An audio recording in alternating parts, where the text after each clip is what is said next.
کہا یہ گیا اس قرارداد میں اکثر علاقوں میں سخت سردی ہے اور اس وجہ سے ان علاقوں کی الیکشن عمل میں شرکت بہت مشکل ہے۔ قرارداد میں کہا گیا کہ جے یو آئی فے کے ارکان اور محسن داوڑ صاحب پر حملہ ہوا ہے۔ کے پی کے اور بلوچستان میں سیکورٹی فورسز پر حملے ہو رہے ہیں۔ ایمل ولی کو بھی اس پر شدید تشویش ہے۔ قرارداد کے متن میں مزید یہ کہا گیا کہ الیکشن ریلی کے دوران انٹیلیجنس ایجنسیوں کے تھریٹ الرٹ ہیں۔ سینٹ کہتا ہے کہ مسائل حل کیے بغیر الیکشن کا انعقاد نہ کیا جائے۔ 8 فروری کے الیکشن شیڈول کو ملتوی کیا جائے اور الیکشن کمیشن انتخابات ملتوی کرانے پر عمل کرے۔ سینٹ الیکشن کمیشن پر مکمل اعتماد کا اظہار کرتی ہے۔ یہ قرارداد پیش ہوئی تو مسلم لیگ نون کے سینیٹر افنان اللہ نے قرارداد کی مخالفت کرتے ہوئے کہا کہ میں سینیٹر دلاور خان کی وجوہات کو درست کرنا چاہتا ہوں۔ ملک میں سیکورٹی کی حالت ٹھیک نہیں، لیکن 2008 اور 2013 میں اس سے کہیں زیادہ حالات خراب تھے، تو سیکورٹی کا بہانہ کر کے الیکشن ملتوی کریں گے تو پھر الیکشن کبھی نہیں ہوگا۔ ہم کوئی بزدل قوم میں کیا ہم روئے؟ ہم 2008 میں اس ملک میں الیکشن ہوا جناب چیئرمین، درجنوں دھماکے ہوئے اس مہینے جس مہینے الیکشن ہوا۔ 2013 میں الیکشن ہوا جناب چیئرمین۔ میری گزارش سن لیں۔ یہ سنیں، آپ کے کلیگ ہیں، بات کرنے کا حق ہے ان کا، جی بولنے دیں۔ اب 2013 کے الیکشن میں جناب چیئرمین دھماکے ہوئے اس مہینے کے اندر۔ بے نظیر بھٹو صاحبہ کی شہادت ہوئی 2008 کے الیکشن سے پہلے۔ تو کیا ہم یہ کہیں کہ کیونکہ حالات ٹھیک نہیں ہیں، کیونکہ ویدر ٹھیک نہیں ہے، کیونکہ فوگ ہے تو ہم الیکشن نہ کرائیں؟ یہ کوئی بہادر قوم میں اس طرح کرتی ہیں؟ پھر جناب چیئرمین سپریم کورٹ کی اس کے اوپر واضح سٹیٹمنٹ آ چکی ہے جناب چیئرمین، اور میں جناب چیف جسٹس قاضی فائزی صاحب کو سلام پیش کرتا ہوں کہ انہوں نے کہا کہ یہ پتھر پہ لکیر ہے اور یہ انشاءاللہ پتھر پہ لکیر ہوگی، ہم انشاءاللہ الیکشن کرائیں گے۔ یہ کوئی بات ہے کہ ہم ڈر جائیں؟ اور ہم یہ جب 2013 اور 2008 کا الیکشن ہو رہا تھا زیادہ حملے پنجاب میں ہوتے تھے۔ لیکن رہنما نے کہا کہ بوٹ پالش شروع ہو گئی ہے، کیا پاکستان آئینی ادارے پارلیمنٹ کے بغیر چلایا جائے گا؟ سینیٹر سمینہ ممتاز کا کہنا تھا کہ موسمیاتی تبدیلی پہلے نہیں تھی، اب ملک کے حالات بدل رہے ہیں، ہم اپنی فوج کی عزت کرتے ہیں۔ سینیٹر کوہدہ بابر نے کہا کہ مجھے خوشی ہوئی کہ میری بات مانی گئی ہے۔ اس ملک میں ایسے علاقے ہیں جہاں الیکشن نہیں ہو سکتے، تو سینیٹ نے 8 فروری کو ہونے والے انتخابات کو ملتوی کرانے کے لیے جو قرارداد تھی اس کو کثرت رائے سے منظور کر لیا۔ تو اس کے بعد پھر نون لیگ کے سینیٹر اور ان تمام سینیٹر میں تلخ کلامی شروع ہو گئی جنہوں نے اس قرارداد کی حمایت کی، اس کو پیش کیا۔ اس قرارداد کے پیچھے حمایت کرنے والوں میں زیادہ تر لوگوں کا تعلق وزیرستان اور کے پی کے علاقوں سے ہے، اور اس میں جو دلچسپ پہلو ہے وہ یہ کہ اس قرارداد کی لیگلی کوئی پوزیشن نہیں ہے، یعنی صرف سینٹ کے کہنے پہ انتخابات ملتوی نہیں کیے جا سکتے۔ لیکن یہ اچانک کیا ہوا کہ سینٹ کے اندر ایسی قرارداد پیش کرنا پڑی جو ٹاک آف دی ٹاؤن بن گئی ہے۔ حامد میر صاحب نے اپنے سٹیٹمنٹ میں کہا ہے کہ وہ موجود تھے وہاں پہ، اور جب یہ سب کچھ ہوا اور یہ چیئرمین سینٹ کے کمرے میں بیٹھ کر ساری پلاننگ ہوئی، ان کے بقول اس سے پہلے تمام سینیٹر اپنے اپنے علاقوں میں الیکشن کے حوالے سے ایکسائٹمنٹ کا اظہار کر رہے تھے کہ جلد الیکشن ہوں گے تو وہ الیکشن کانٹیسٹ کریں گے۔ لیکن جیسے چیئرمین سینٹ اٹھ کر گئے ہیں اور ان کی غیر موجودگی میں جو سینیٹر پیچھے رہ گئے تھے انہوں نے وہ قرارداد جو چیئرمین سینٹ کے سامنے پیش کر دی، اور اس کے حوالے سے حامد میر صاحب نے جو سکور سیٹل کیا وہ یہ کہتے ہیں کہ یہ موجودہ وزیر اعظم انوار الحق کاکڑ، جن کو انہوں نے ایروگنسی کہہ کر ان کو ایکسپلین کیا، یعنی ان کا کہنا ہے کہ وزیر اعظم جو ہے پچھلے کچھ دنوں سے بہت ایروگنٹ ہے اور وہ اپنے حلقوں میں کہتے پھر رہے ہیں کہ الیکشن 8 فروری کو نہیں ہوں گے، حالانکہ یہ بات کہیں بھی وزیر اعظم نے کوٹ نہیں کی۔ اور وزیر اعظم کی جو ایروگنس کا سوال ہے، چونکہ انوار الحق کاکڑ نے ایک انٹریکشن میں جہاں وہ طلباء سے گفتگو کر رہے تھے اس میں انہوں نے کہا تھا کہ وہ لوگ جو کہ دہشت گردوں کی حمایت کر رہے ہیں اور سمجھتے ہیں بلوچستان میں جو مسنگ پرسن ہے وہ بالکل ہی بے قصور ہے، تو پھر کچھ لوگوں کو چاہیے کہ ان کے ساتھ کھڑے ہو جائیں، کھل کر ان کے ساتھ آئیں، ان کے دل میں جو درد اٹھ رہا ہے تاکہ ہمیں پتہ چلے کون ہمارا دشمن ہے، کون ہمارا دوست ہے۔ تو یہ اشارہ یقینی طور پہ حامد میر کی طرف تھا، کیونکہ حامد میر صاحب بہت پروگرام کر چکے ہیں بلوچستان کے مسنگ پرسن کے اوپر، اور وہ اب بھی ان کے کیمپوں میں جاتے ہیں، اور جس کے حوالے سے اسٹیٹ جو ہے وہ ایک ریزرویشن رکھتی ہے۔ تو یہاں سے ایک سکور کا آغاز ہوا انوار الحق ورسز حامد میر۔ تو حامد میر صاحب نے آج کی کارروائی کو انوار الحق کاکڑ کی ذہنی پیداوار یا ان کی سازش یا ان کو ماسٹر مائنڈ قرار دیتے ہوئے وہ سکور سیٹل کرنے کی کوشش کی ہے۔ حالانکہ انوار الحق کاکڑ کی ریپیوٹ بہت زبردست ہے نگران وزیر اعظم کے طور پر، اور اب بھی بہت سے حلقے سمجھتے ہیں کہ ان کو آئندہ حکومت سازی میں شامل ہونا چاہیے۔ وہ کافی کریڈیبل اور کافی ویجیلنٹ قسم کے انسان کے طور پر سامنے آئے ہیں، لیکن وہ کسی سازش کے پیچھے ہوں گے یا وہ یہ چاہتے ہوں گے الیکشن ملتوی ہو اور ان کے اقتدار کو دوام ملے، تو اس کو خارج از امکان نہیں کیا جا سکتا۔ لیکن کیا وہ اس سازش کے پیچھے ہے، یہ کہیں بھی اس کے اشارے نہیں ملتے، نہ یہ کہیں ثابت ہوتا ہے۔ تو محض حامد میر صاحب نے وہ کہتے ہیں حساب برابر کر لیا، ان کی باری آئی تو انہوں نے سکور سیٹل کر لیا کہ اس کے پیچھے جناب کاکڑ صاحب ہو سکتے ہیں۔ اب سینٹ میں جو الیکشن ملتوی کرانے کی قرارداد ہے، یہ یقینی طور پر کسی کی خواہش ہے، کسی کی سازش ہے، لیکن اس کی کوئی آئینی اور قانونی حیثیت نہیں ہے، تو اس پر اتنے زیادہ ری ایکشن دینا بھی نہیں بنتا۔ لیکن 8 فروری کو انتخابات جس کی تیاریاں جاری ہیں، شیڈول جاری ہو چکا ہے، اس کے حوالے سے چیف جسٹس آف پاکستان وہ یہ فیصلہ کر چکے ہیں، وہ یہ اعلان کر چکے ہیں کہ ان کا فیصلہ پتھر پر لکیر ہے۔ تو اب یہ ان کے لیے ایک بڑا چیلنج ہے کہ پاکستان کے قانون ساز ادارے نے ایک قرارداد منظور کیا ہے جس میں الیکشن کو ملتوی کرنے کی خواہش ظاہر کی گئی ہے۔ بے شک یہ سینٹ پورا نہیں تھا، صرف 14 لوگ موجود تھے، جن میں سے 12 نے قرارداد کی حمایت کی یا 11 نے کی، 2 خاموش رہے اور 1 مخالفت کرتا رہا۔ یہ واردات جمعے کو عموماً ہوتی ہے جب لوگ جمعہ پڑھنے جاتے ہیں، تو یہ آج بھی یہی ہوا ہے۔ لوگ جمعہ پڑھنے گئے ہوئے تھے، سینٹ میں کورم پورا نہیں تھا، کم از کم 25 ارکان کا ہونا ضروری ہے، لیکن اس کی نشاندہی کون کرے؟ اگر وہ کرتا ہے تو پھر ظاہر ہے یہ کورم پورا نہ ہوتا اور قرارداد پیش نہ ہو سکتی، اور چیئرمین سینٹ کو بھی اس بات کا علم تھا۔ تو اگر چیئرمین سینٹ اس سازش کے پیچھے ہے تو یہ خارج از امکان نہیں ہے، کیونکہ وہ کافی ساری خواہشوں کے ساتھ موو کر رہے ہیں، اور ان کے بارے میں اطلاعات یہ ہے کہ وہ بھی مستقبل میں وزیر اعظم بننے کے خواہش مند ہیں، اور وہ اگر حکومت اس میں انوالو ہوتی، یعنی انوار الحق کاکڑ ہوتے، تو پھر وزیر اطلاعات سولنگی صاحب بھی پہنچ گئے اجلاس کے دوران اور انہوں نے اس قرارداد کی مخالفت کی۔ تو حکومت کا اس قرارداد کی مخالفت کرنا، مسلم لیگ نون کا اس قرارداد کی مخالفت کرنا اور باقی کے لوگوں کا اس کی حمایت کرنا، یہ عجیب سا ٹوسٹ ہے۔ یعنی وہ طاقتیں جو عوامی اجتماعات میں یا اپنے بیانیے میں کہتی نہیں ہمیں 8 فروری کو الیکشن چاہیے، ایک دن ڈیلے نہ ہو، وہ اس کی مخالفت بھی نہیں کر رہی اور اس کی حمایت بھی نہیں کر رہی۔ تو یہ ایک بہت ہی بڑا پیچیدہ قسم کا مسئلہ یہ سامنے آ گیا۔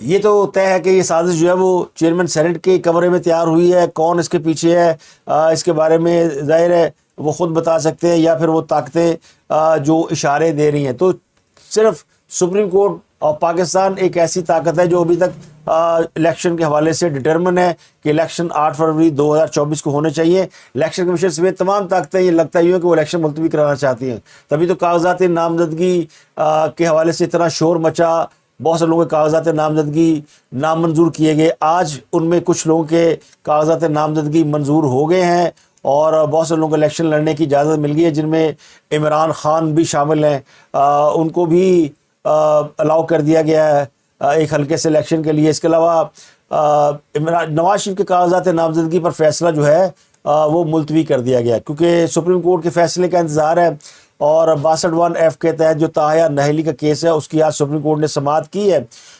بڑی لمبی طویل سماعت ہوئی اور اس سماعت میں فیصلہ جو ہے وہ محفوظ کر لیا گیا۔ جسٹس قاضی فائز نے کہا کہ جلد یا مختصر فیصلہ وہ آج نہیں کسی وقت سنائیں گے، لیکن وہ کہتے ہی ہیں کہ پارلیمنٹ نے 5 سال نااہلی کا فیصلہ کر لیا تو ہمیں قبول کرنے میں کیا مسئلہ ہے۔ پارلیمنٹ نے جو قانون بنایا اس میں عدالتی فیصلوں کو مد نظر رکھا گیا ہے۔ سپریم کورٹ نے اس کیس کی سماعت جو کی اس میں 7 رکنی بینچ جسٹس منصور علی شاہ، جسٹس یحییٰ افریدی، جسٹس امین الدین، جسٹس جمال مندوخیل، جسٹس علی مظہر اور جسٹس مسرت حلالی اس بینچ کا حصہ تھے۔ اور اس میں آج جہانگیر ترین کے وکیل نے جو ہے وہ اس کیس میں دلائل دیے، تو انہوں نے کہا کہ سمیع اللہ بلوچ کیس کا جو معاملہ ہے اس کو دیکھا جائے۔ تو جسٹس قاضی فیصل نے ریمارکس دی کہ انتخابات سے متعلق انفرادی کیس ہم نہیں سنیں گے، ہم آئینی تشریح سے متعلق کیس سنیں گے، انفرادی کیس اگلے ہفتے کسی اور بینچ میں لگا دیں گے، اس وقت ہم قانونی اور آئینی معاملہ دیکھ رہے ہیں۔ جسٹس جمال مندوخیل نے استفسار کیا کہ کیا سول کوڈ نااہلی کا ڈکلیریشن دے سکتی ہے؟ وکیل مخدوم علی خان نے کہا کہ سول کوڈ ایسا ڈکلیریشن نہیں دے سکتا۔ کون سا سول کوڈ ہے جو واجبات باقی ہونے پر کہہ دے کہ یہ صادق و امین نہیں ہے؟ چیف جسٹس نے ریمارکس دیے کہ ہم پاکستان کی تاریخ کو نہیں بھول سکتے، پورے ملک کو تباہ کرنے والا 5 سال بعد اہل ہو جاتا ہے، صرف کاغذات نامزدگی میں ذرا سی غلطی ہو جائے تو تاحیات نہل، صرف ایک جرنیل نے یہ شک ڈال دی اور ہم سب پابند ہو گئے۔ خود کو محدود نہ کریں، بطور آئینی ماہر وسیع تناظر میں ہمیں سمجھایا جائے۔ تو وکیل مخدوم علی خان نے موقف اختیار کیا کہ آرٹیکل 62 اور 63 کو ایک دوسرے سے الگ کر کے نہیں پڑھا جا سکتا، ان دونوں آرٹیکل کو بنیادی حقوق والے آرٹیکل 17 سے الگ بھی نہیں پڑھا جا سکتا۔ تو چیف جسٹس نے ریمارکس دی کہ یہ کہا گیا ہے کہ سادہ قانون سازی سے آئین میں دی گئی چیز نہیں بدلی جا سکتی، ہم مگر آئینی ترمیم کو بھی کالعدم کر دیتے ہیں۔ کیا پاکستانی اراکین پارلیمنٹ دنیا میں سب سے بہترین ہے؟ وکیل نے جواب دیا ظاہر ایسا نہیں ہے، جس پر چیف جسٹس نے سوال اٹھاتے ہوئے ریمارکس دیے کہ ہم اپنے ارکان کی اہلیت کا جو پیمانہ رکھا ہے کیا دنیا میں کہیں اور ہے؟ جس پر وکیل نے کہا کہ میرے علم میں نہیں کہ دنیا میں کہیں بھی ایسا ہو۔ جسٹس منصور نے ریمارکس دیا کہ میں آئین کو 18ویں ترمیم کے بعد سے دیکھ رہا ہوں، ہمیں تشریح کے لیے آئین میں دیے گئے ٹولز پر ہی انحصار کرنا پڑتا ہے۔ چیف جسٹس نے ریمارکس دیا کہ آئین نے نہیں کہا تھا نااہلی تاحیات ہے، یہ ہم نے کہا۔ کوئی قتل کر کے لواحقین سے صلح کر لے تو معاملہ ختم ہو جاتا ہے، کاغذات نامزدگی میں کچھ غلط ہو جائے تو تاحیات نائل کیسے ہو جائے گا؟ کاغذات نامزدگی میں پوچھا جاتا ہے آپ کے پاس کتنا سونا ہے، اگر سونا رکھنے پر درست نہ بتایا جاتے تو تاحیات نہل کر دیتے ہیں۔ تاحیات نہلی کی کوئی منطق تو ہونی چاہیے۔ جسٹس جمال خان مندوخیل نے ریمارکس دیے کہ عوام کو فیصلہ کرنا چاہیے کہ کون صادق اور امین ہے۔ جسٹس مسرت حلالی نے ریمارکس دیے کیا ایک شخص کی غلطی سے پورا حلقہ متاثر کیا جا سکتا ہے؟ مخصوص کیس کے باعث حلقے کے لوگ اپنے نمائندے سے محروم کیوں ہوں؟ چیف جسٹس نے ریمارکس دیے کہ اس کیس پر لارجر بینچ بنایا گیا تھا تاکہ سوالات کا جواب مل سکے، لیکن معاملہ الجھتا جا رہا ہے۔ چیف جسٹس نے یہ کہا کہ 5 سال نااہلی کی مدت کے قانون سے پورا پاکستان خوش ہے، کسی نے 5 سالہ نااہلی کا قانون چیلنج نہیں کیا۔ چیف جسٹس نے ریمارکس دیا کہ اچھا ہو یا برا، پارلیمنٹ کے بنائے آئین کی تشریح کرنا ہمارا کام ہے، چاہے ہم قانون سے اتفاق کریں یا نہ کریں، مگر ادھر ادھر کیسے جا سکتے ہیں؟ ہم پارلیمنٹ کو نہیں بول سکتے کہ اس طریقے سے قانون بنائیں یا اس طریقے سے بنائیں، یہ ان کا کام ہے۔ پارلیمنٹ نے جو قانون بنایا اس میں عدالتی فیصلوں کو مد نظر رکھا گیا۔ تو چیف جسٹس نے اس کیس کا فیصلہ محفوظ کر لیا اور یہ بتا دیا کہ فیصلہ کسی وقت سنا دیں گے، لیکن آج اس کا فیصلہ نہیں سنایا جائے گا۔ تو یہ کیس بھی تاحیات نہلی والا معاملہ بھی تقریباً کنکلوڈ ہو گیا اور اس کو اگلے 24 سے 48 گھنٹوں میں اس کا فیصلہ سامنے آ سکتا ہے۔ اس کے علاوہ بڑی خبر عابد شیر علی کے حوالے سے ہے۔ مسلم لیگ نون کے رہنما عابد شیر علی کے ارتداد دہشت گرد کی عدالت نے بیلیبل وارنٹ جاری کیے ہیں اور پولیس کو حکم دیا کہ انہیں گرفتار کر کے 11 جنوری تک پیش کیا جائے۔ ان کے خلاف اراضی فراڈ کیس میں دھمکیاں دینے کا الزام ہے۔ تو فیصل آباد کے ارتداد دہشت گردی کی عدالت میں اس کیس کی سماعت ہوئی اور استغاثہ کے مطابق سال 2022 میں ایس پی مدینہ ڈویژن نے عابد شیر علی کو اراضی فراڈ کی تفتیش کے لیے بلایا تھا۔ عابد شیر علی سے پولیس سمن کی تعمیل کروانے گئی تھی، لیکن کانسٹیبل امتیاز کو ڈرایا گیا اور ایس پی آفس کو آگ لگانے کی دھمکی دی گئی۔ عدالت کی جانب سے عابد شیر علی کو اپنی صفائی کے لیے 4 جنوری کو طلب کیا گیا تھا۔ عدم پیشی پر ان کے وارنٹ گرفتاری جاری کیے گئے ہیں۔ درخواست میں عابد شیر علی، ان کے والد شیر علی اور بھائی سمیت 4 افراد کو ملزم نامزد کیا گیا ہے۔ اس کے علاوہ خبر یہ کہ پاکستان تحریک انصاف کے رہنما شامو قریشی کی قومی اسمبلی کے حلقہ این نے 214 عمر کوٹ سے کاغذات نامزدگی منظور کر لیے گئے ہیں۔ این اے 214 سے زین قریشی کے کاغذات نامزدگی بھی منظور کر لیے گئے ہیں۔ این اے 238 سے پی ٹی آئی کے رہنما حلیم عادل شیخ کو الیکشن لڑنے کی اجازت دے دی گئی ہے۔ اس کے علاوہ این اے 241 سے پی ٹی آئی کے امیدوار ارسلان خالد کی اپیل بھی منظور کر لی گئی ہے، انہیں بھی الیکشن لڑنے کی اجازت دے دی گئی ہے۔ اس کے علاوہ پشاور میں سابق وزیر عاطف خان ان کے کاغذات نامزدگی منظور ہو گئے ہیں۔ سابق وزیر راجہ بشارت کی این اے 55 پی پی 15 سے کاغذات نامزدگی منظور ہو گئے ہیں۔ اٹک سے قومی اسمبلی کے حلقہ این اے 50 سے زلفی بخاری کی اپیل منظور کر لی گئی ہے۔ تحریک انصاف کے سابق M P A Umar Tanveer Butt کی اپیل بھی منظور ہو گئی ہے۔ لاہور میں پی ٹی آئی کے جو وکیل ہیں نعیم پنجوتھا، ان کی اپیل پر سماعت ہوئی، ان کے بھی کاغذات نامزدگی منظور کر لیے گئے ہیں اور ریٹرننگ افسر کے فیصلے کو کالعدم قرار دے دیا گیا ہے۔ اس کے علاوہ پی پی 19 سے پی ٹی آئی کے سابق ایم پی عارف عباسی کی اپیل مسترد کر دی گئی ہے۔ عدالت نے کہا کہ عارف عباسی اشتہاری ہیں، وہ الیکشن نہیں لڑ سکتے۔ این اے 18 ہری پور سے پی ٹی آئی کے امیدوار عمر ایوب اور بابر نواز دونوں کو الیکشن لڑنے کے لیے اہل قرار دے دیا گیا ہے۔ اس کے علاوہ الیکشن ٹریبیونل پیپل پارٹی کے مرزا اختیار بیگ کو مشروط طور پر الیکشن لڑنے کی اجازت دے دی ہے۔ ان کی دوہری شہریت کا ایشو ہے، جس پر الیکشن ٹریبیونل کے جسٹس عدنان الکریم میمن نے ریمارکس دیے کہ اگر دوہری شہریت ختم ہو چکی ہے تو بیان حلفی جمع کرا دیں، بیان حلفی غلط ثابت ہوا تو الیکشن جیتنے کے بعد کامیابی منسوخ ہو جائے گی۔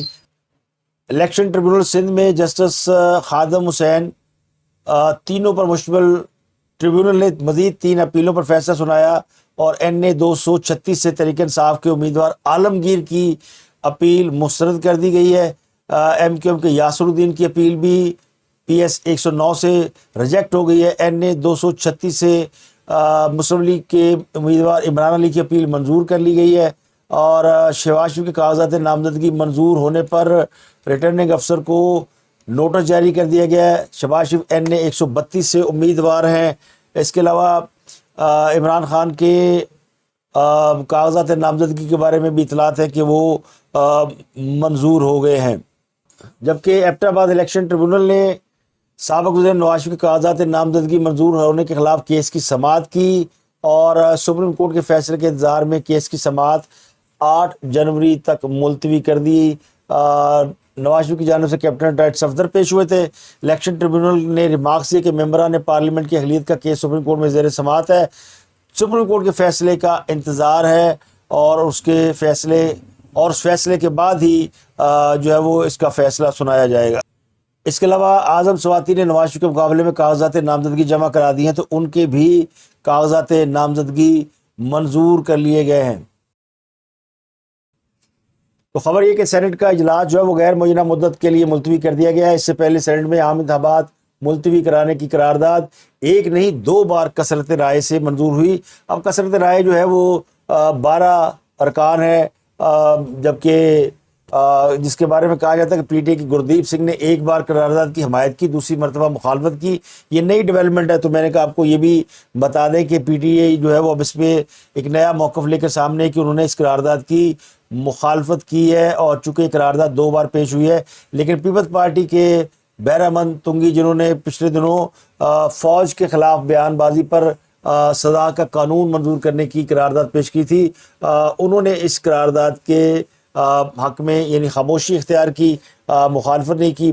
پیپلز پارٹی کی سینیٹر پلوشا خان وہ ایوان میں پہنچ کر انہوں نے سینیٹر دراور خان سے ملاقات کی، باقی کے لوگ بھی گئے، لیکن وزراء کہتے ہیں کہ جس وقت تک باقی سیاسی جماعتوں کے سینیٹر اجلاس میں پہنچتے اور اس قرارداد کو اپوز کرتے، جناب چیئرمین سالک سنجرانی صاحب نے اجلاس ملتوی کر دیا اور غیر معینہ مدت کے لیے ملتوی کر دیا۔ تو اب فورم پورا نہیں، قرارداد پیش کر دی گئی اور سالک سنجرانی صاحب کو اتنی جلدی کس بات کی تھی کہ انہوں نے انتظار بھی نہیں کیا کہ لوگ آ جائیں اور قرارداد ڈیٹیل میں پیش کی جائے۔ اسی سے سمجھ جائیں کہ جناب یہاں پر دال میں کالا نہیں ہے بلکہ پوری دال ہی کالی ہے، اور اس میں وزیر اطلاعات مرتضی سولنگی نے بھی شکوہ کیا کہ انہیں چیئرمین سینٹ نے بولنے کے لیے فورم پرووائڈ نہیں کیا، وہ اس کی مخالفت انہوں نے کی، لیکن وہ جو دلائل دینا چاہتے تھے ان کو وہ دلائل نہیں دینے دیے گئے۔ تو اب تک کے لیے اتنا ہی، آپ سے ملاقات ہوتی ہے اگلے ویلاگ میں۔ اپنا اور گرد و نواح کے لوگوں کا بہت خیال رکھیں۔